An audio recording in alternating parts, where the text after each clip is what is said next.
So, what are the common problems you have faced while drafting a research paper? See, there are of course common problems like not procrastination. It's a very real problem. Maybe it may seem like everybody is talking about it, so maybe it's too often talked about, but believe me, it's a very real problem. So for some people, very once in a while, some Einsteins come so they get ideas out of nowhere, but it's very rarely happens like that. So most often you have to work really hard, work like consistently. But another actually real, very practical problem that nobody talks about is I am an IP lawyer. I am my expertise is in intellectual property, and still I am saying this. Copyright is the biggest hurdle in the face of research. So it restricts access to many scholarly literature. So see, the very purpose of knowledge and research is what is the point of researching something if I cannot pass on that knowledge to my next generation or to everybody else? Yeah, that's exactly, yeah. But copyright law, it defeats that very purpose of research.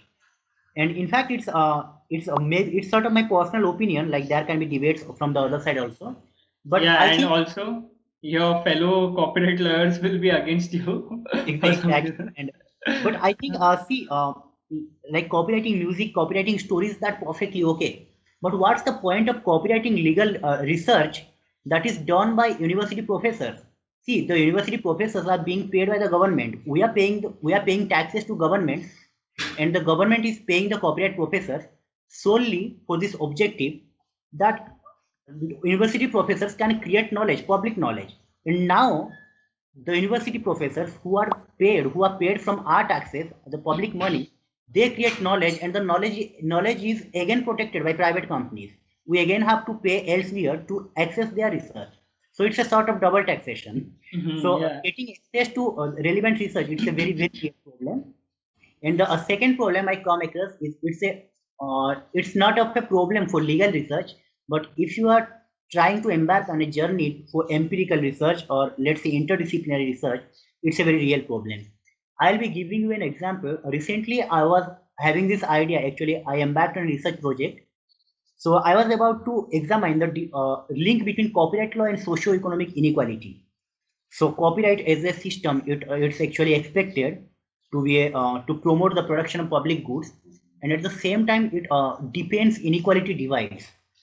So I was about to embark on a journey that will be collecting data from across India. So I was about to write a powerful paper, research paper on that. I was expecting that would shape copyright policy in the years to come. But the biggest problem I faced was the first thing, this COVID pandemic restricted my travel. Yeah. So the data collection could not be fastened up. And the second problem is the access to data. Actually, much of the data regarding the buying trends of people or how people buy books, the book buying data, these are held by corporate companies like Amazon or Flipkart, and they don't share it with any researcher. They have this corporate secret policy and all that. So availability of data, that's a real problem. So here, what was my problem? I didn't plan my research through. So lack of a research plan, a thorough research plan should be there. Like which data are you going to collect? Where are you planning to get those data? So I think a thorough research plan, lack of a thorough research plan, that can be a real problem. That's I think the two main problems. One is accessibility to quality literature, and second is access to data. Yeah. So these two points, if one follows, it will be very easy. Like the one is a thorough research plan, and the second one is the note card system. Yes. The first is the thorough research plan, and second one is the note card system. I think even people, if they follow these two things, it would be very easier for them to get into this path. In Yeah. fact, indeed.